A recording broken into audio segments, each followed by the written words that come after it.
Today I thought I'd bring you guys around the back nine and just have a little chit chat with you and have a little bit of fun around the golf course.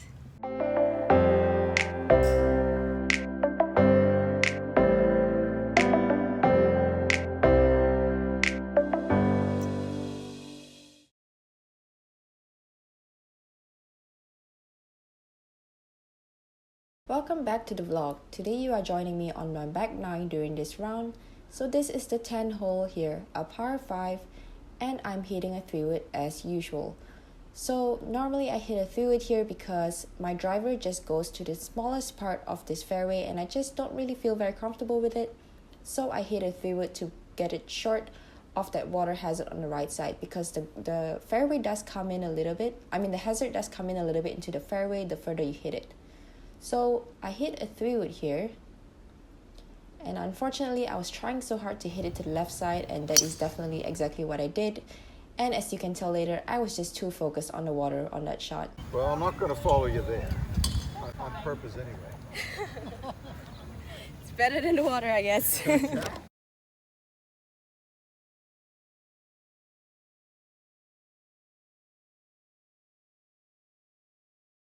As you can see, not much angle there, so I'm going there.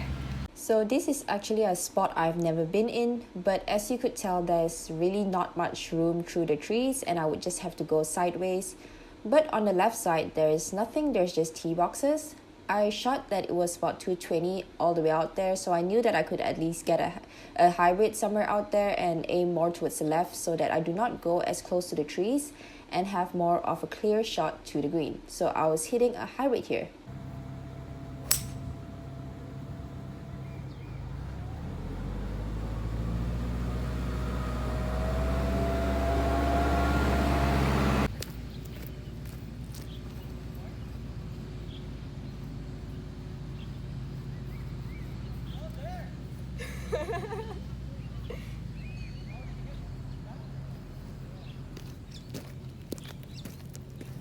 So for this approach shot, because I was on such a severe slope, I'm taking more club because I want to take a smaller swing, because I find that it's easier to maintain my balance and my weight, and obviously to just be able to hit a shot from a severe slope with a longer club and a smaller swing.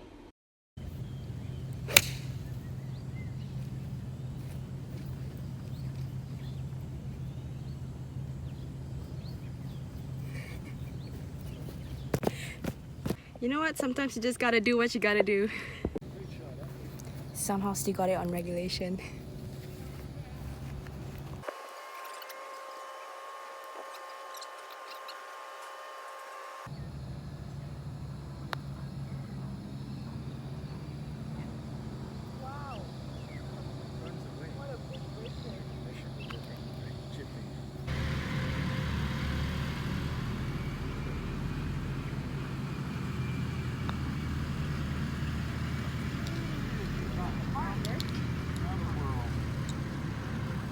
So the first question is, how do you handle stress on the first tee?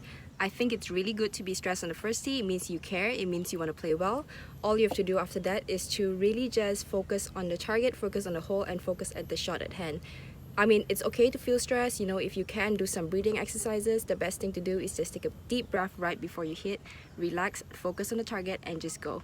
At the end of the day, it's just a shot, all you're trying to do is get it out there. It doesn't have to be perfect. You just want to start the game. So just start around, get warmed up, just hit a good shot, pick a good target, and go. So this par 3 for me was an awkward distance. It was 163 yards, which technically over water I should be hitting a 6-iron. But I decided to go with a 5-iron because the wind was a little bit into today, and definitely if anything you want to take more club rather than less. Especially with holes with water, somehow the water and the gravity just pulls it down and it always seems to fly a little bit shorter. So always remember your goal is the green, especially when there's so much water to carry, because anywhere on the green is playable, but in the water it is not.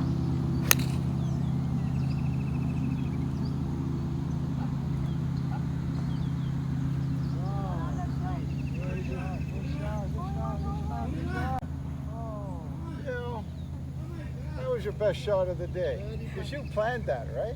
Yeah. Yeah. Go towards the right side here. Yeah.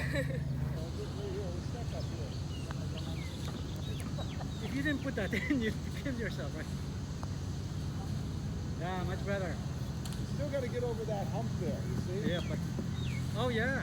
Some people wanted to see my actual score card, so this is what the front line looked like. So as I said in the other video, 1 means very hit, 2 means not hit but it's okay, 3 means it's actually in a bad position, the distance to the pin, the club that I used, and then if I chipped or if I hit a sand shot, the putt and how far it was.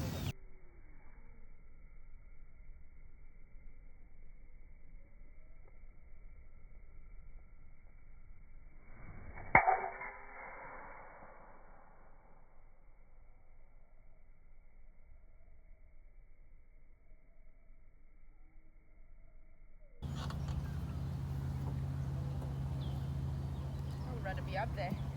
Yeah, you'd rather be up here with us. So as you can see, this is obviously a difficult shot. I'm hitting a pretty long iron. It's a 6 iron because it is 160 yards. So I'm thinking a little bit more because there's actually water in front of the green. So you definitely do not want to be short here.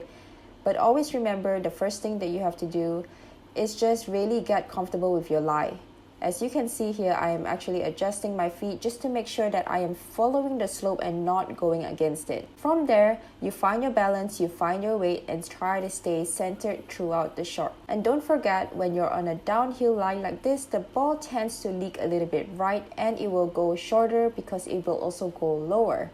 So in terms of carry distance, it will be shorter, but in terms of total distance, it might ride out more because it is lower. Very nice. It's on, right? Yeah. Okay, nice shot. Thank you.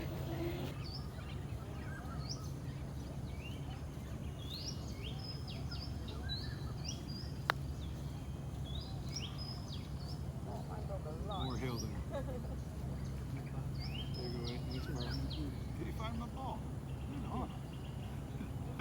You're a good man. So another question that I get is, how do you practice playing off slopes? And there's really no substitute for just going on the golf course and practicing it. And with slope shots, I really just try to maintain my weight and balance throughout the swing.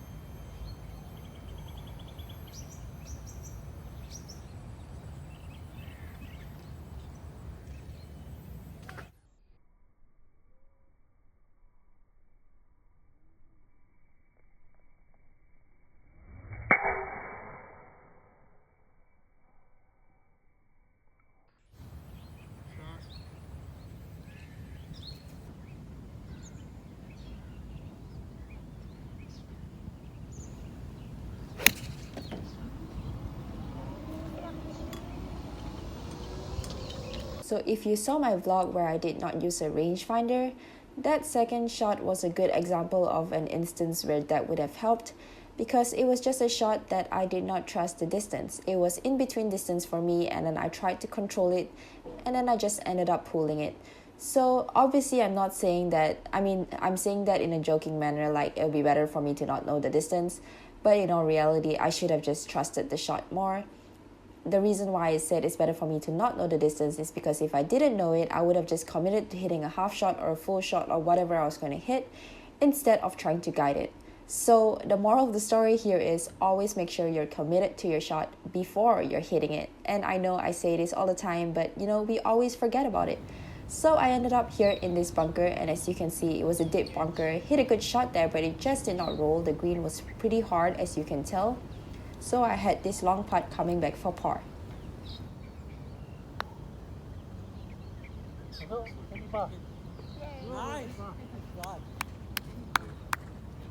Very nice.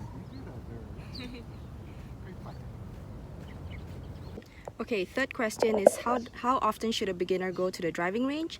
And I think with this, it really comes down to quality over quantity. If you're a beginner, I would really recommend going to see a coach, because then you can at least get the fundamentals right straight from the get-go, and then you practice the right things. Going to the driving range and doing the same thing over and over again is not going to do anything if it's not right. So always just make sure that it's quality over quantity.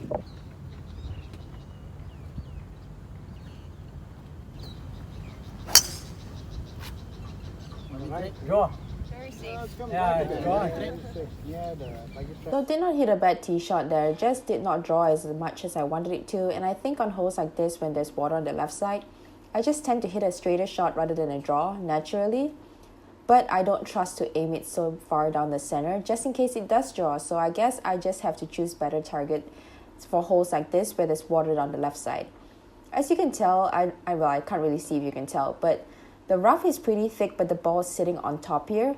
So the club is sinking in pretty deep. So I'm definitely aiming more towards the right here because with this rough, it's going to tend to pull left.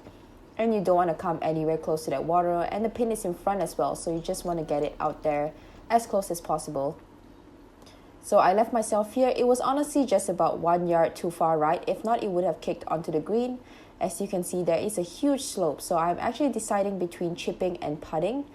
The reason why it's because for shots like this, you can really, the difference is that if you putt, you're going to have to play that slope. If you chip, you don't have to. So take your time, but whatever you choose to do, make sure you commit to it. Because if you don't commit to it, it doesn't matter, it's still going to be a bad shot. So I decided to chip so that I could fly it further and take that slope out of play.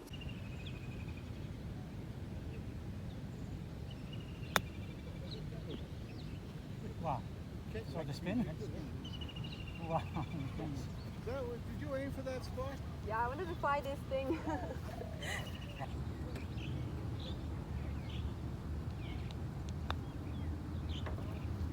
Nice. So another question I get is, do I ever hit anything other than my natural shot, which is a draw? And yes, I can, but most often I would try to play that draw unless the hole really doesn't allow me to. Then I would play a fade, but normally you can really get around anything playing your natural shape, which is what you're most comfortable with and most likely going to produce the best result. So I would recommend just trying to play your natural shape in every shot.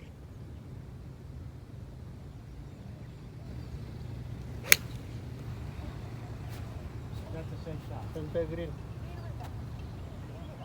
Draw. See, that's a safe shot. Yeah, that's a safe shot. So I don't know if you can tell, but there's actually a big slope in the center of the green and it is leading both ways. So it's almost like a pyramid where it could either go to the right or go to the left. And with my second shot there, I was thinking with my draw, I could aim to that slope and hopefully it would kick left towards the hole. But unfortunately, it was a bit too far right, so it kicked right instead of left.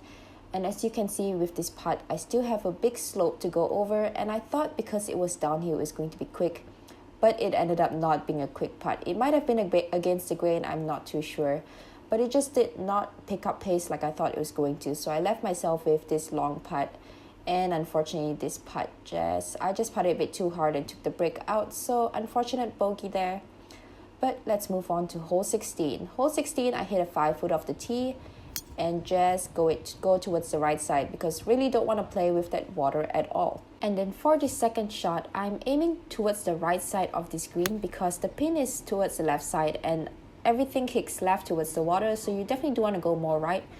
But it is just one of those days where I feel like I'm aiming a little bit 1 or 2 yards too far right or left. And if you can see here, again, it's similar to the previous hole where there is a big slope in the center of the green. And if I was about 1 more yard left, it would have kicked down that slope. But it just stayed up on that slope. So I had a much longer putt than what I should have had for birdie if it had hit that slope. So unfortunate, but you know what? It is still a par and we will take that. Right, the fastest. Okay, no water. Same 5 wood and 3 wood. Hybrid 22. G410s. I got a 52, 58, 48. Putter.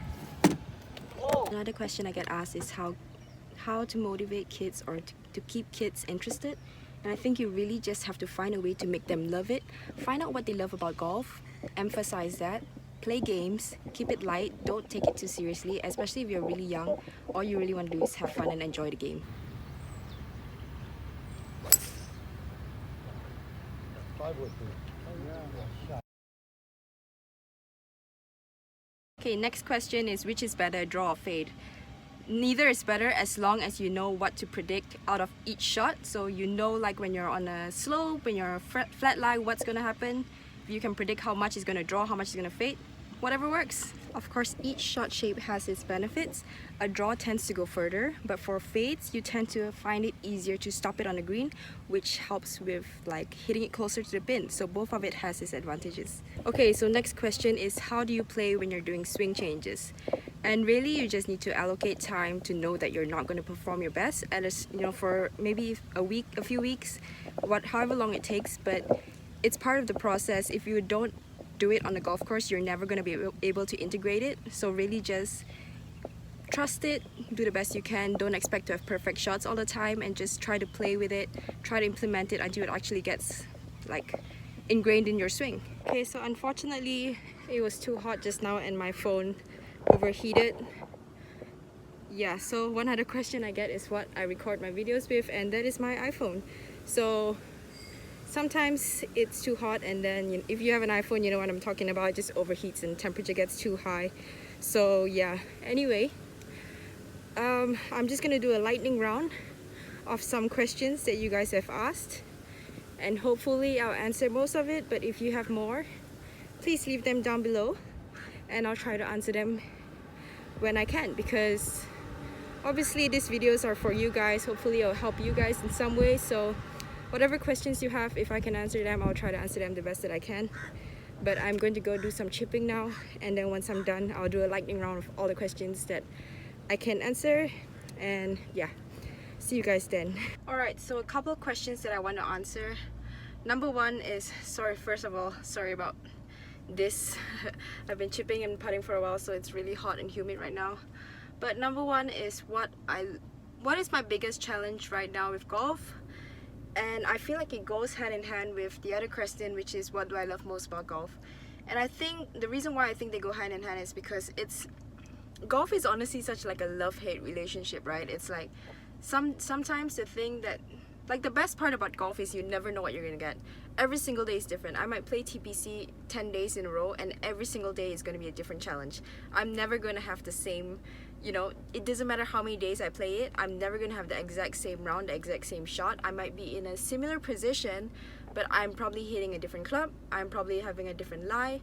Nothing is the same. So that's something that I feel like I could never get bored of golf, because it's a different challenge every day, which is another thing that obviously that's the difficult part as well, because, you know, I mean, you never know what you're gonna wake up feeling. You might feel like you're gonna have a great day, and then you just end up having a bad day, or you feel like or one day you might struggle with a driver, one day you might struggle with approach shot, one day you might struggle with putting. So obviously the more you practice, the less you struggle. Even on days when you might have a good score, there will be something that you're not happy with. So there's always so much room for improvement, and that's what I think I love so much about it. And the other thing that I wanted to answer was regarding my experience playing the KLPGA Tour. And I must say, because like I've said so many times, I was so lucky to get there my first full year on tour, you know, to play on one of the biggest tours in the world. But I think, to be honest, I really wasn't prepared for it. Like I think if you could see from my video, which actually was the reason why a lot of this question came out, was my video where I did 4 years in my life and my Cinderella story video. I think you can see once I graduated from college, everything was pretty hectic. I went straight into playing tournaments, professional tournaments, and I went to Q school, and then I got on this TV show, and then I went straight to Korea. So, and then when I went to Korea, I got a completely new everything, like a sponsorship. So I had completely new clubs, which it was a brand that I've never used in my life. I couldn't adjust to it. I didn't have my fitter, Eric, there. So all the clubs were not fitted to me. When I came home for the first time after, like, I had a stretch of tournaments and then I came home, Eric was asking me, why am I using these clubs? Like, why am I using these shafts? It's not suited for me. And obviously I don't know this. Like, I'm not a tech person, so I really don't know how to fit myself. And I feel like in addition to all that, I just wasn't prepared to be in such a big tour. And you know, when you're on a big tour, it's not only like people, like I had Korean fans that came up and were following me, and basically they just saw me because when we went there, obviously we were the first foreigners on the tour, so there are quite a lot of news about us. So they just started following us. Like, they would follow us every single tournament. Like, it was incredible. But you know, like, I didn't know how to prepare for that. I didn't know how to talk to these fans. They were like speaking Korean. All I could say was really like 감사합니다. Like really, I didn't know how to deal with that, and I didn't know how to be in a position where, technically, not to sound egotistical, but like when you are on tour, you are the player, you are the boss. Like I didn't have a caddy that, like a personal caddy. I took caddies from who I don't even know who these caddies were. They weren't even real caddies, so they really didn't do anything. And when I was struggling, the caddies just did not do anything to help. And obviously it's up to the player, but to a certain point, like all the caddies on those tours, they are with their players, they know their players' game. Some players don't even, the practice round, the caddy writes everything, they don't even do anything. So I feel like I was almost still in a state of playing college golf, whereas these people have been playing on big tours for so many years of their life. And it was, part of it was just like, obviously I would feel intimidated. First of all, I can't even speak the language, right? I could speak very, very little, which all I picked up there. And it's all golf terms. So I could actually speak to the caddy, but because the caddy was shy to speak English, the caddy would never speak to me. So I feel like that part kind of made it difficult, because it was just a comfort thing. Like I didn't feel comfortable, I wasn't confident, like nobody was there to help boost my confidence. So all of this just didn't add up well, obviously. And my first year in Taiwan and China, it was almost the same, but I was very lucky to have some friends there, so I felt a bit more comfortable. And later in the year, I started getting more used to it. Obviously the traveling and everything, I went to China and Taiwan by myself, so it's not easy to adjust. It's not easy to start traveling by yourself and going to places where you don't know anything, you don't know the places, you can't speak the language. So definitely adjusting yourself to tour life it's not easy.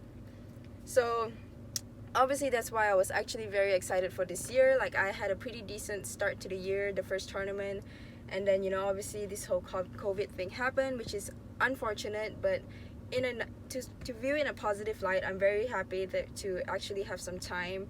Like one of you guys commented and said you must be like quite enjoying your time being at home, which I would say yes, but it's also just some time to breathe and like actually work on my game, which is something that I haven't been able to do even since college. I could not work on my game.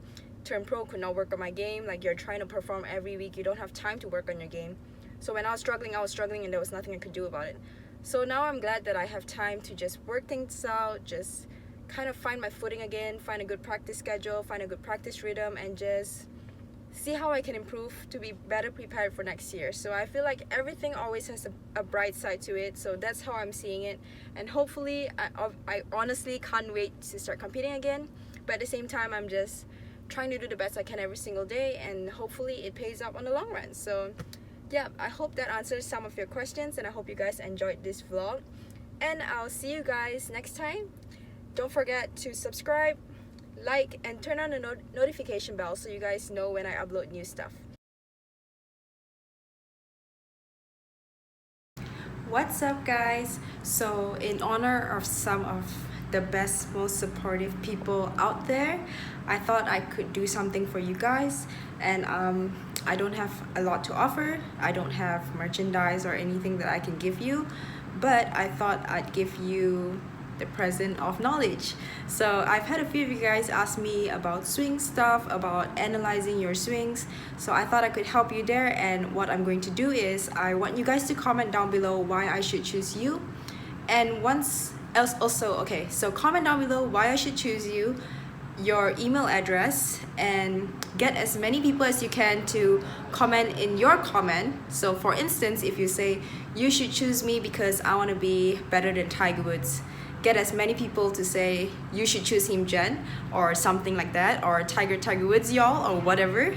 And the person with the most likes and comments on their comment will get chosen, and I'll choose 3 people to get their swing analyzed by my coach Eric, and you will get your swing analyzed and a drill as well. So maybe something that you can do if you're not in lockdown, and something you can do if you're in lockdown, so you can still improve your game and make sure that you're working on the right thing that's actually going to help your game. So if you guys are interested, comment down below why I should choose you. Don't forget to include your email so that I can contact you. And yeah, I'm very excited for this. I really hope that it helps a few of you guys. And if you guys like this, I'll try to do as many as I can. I would like to help you guys in as many ways as I can, but as I said, I don't have goods to offer you, so I thought I'd offer you the gift of knowledge.